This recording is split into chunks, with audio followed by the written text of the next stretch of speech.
مالك ولد من نجاتها تاجي جرى مسلمة أبا من تاوامي كيسوان أرى ما جديد ديم بس بيجيتني تنقلن اللي كنوا أكواني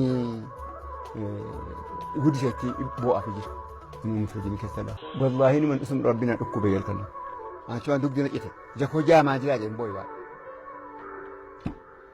براندي مولو نقول جاي سامو ونقول تشوفان بربارسي Ummee Dr. Abiyyiin isaan jireenyi isaanii qonna irratti kan hundaa'edha. Dr. Abiyyi ijoollummaa isaan irraa kaasee nama gaarii yaadanii fi amala gaarii qabanidha jedhu. Nama gaariidha mucaan. Kan rabbi kan nama isa kanaan ga'ee gaarummaa isaatiif biyya ofiitiifis uummata ofiitiifis rakkataafis waxxee laata.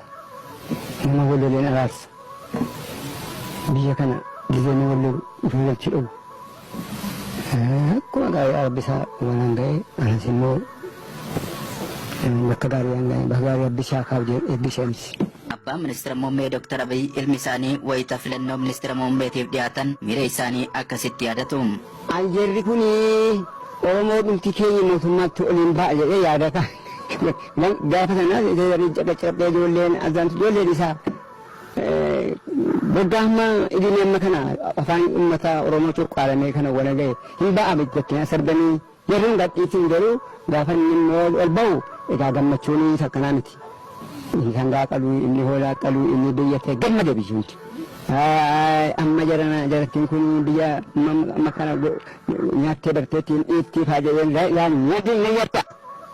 Rabbimmoo takkatu ol baasee biyyas amma eegeenyi shoomiyaas biyyiin arrafee bulee ara galfate. Obbo Ahmad Aliim akkuma uummata Itoophiyaa biroo wayita ilmi isaanii karaa foddaa televezyiiniitiin dubbatan haasaa isaaniitiin qalbiin isaanii booji'ama. Yeroon dubbii isaanii karaa televezyiiniitiin ilaaluun timaramee dhungachuuf garaan kajeela jedhu abbaan ministeera muummee Dr. Abiyyi Ahmad Obbo Ahmad Aliim. Yaa boorraa fagoo jirraan malee amma nuuni televezyiinii keessatti arguu dhaqee kan dhungadhu nafa qaba. Nagud machiise anaa miti biyya alam hunda gammachiise.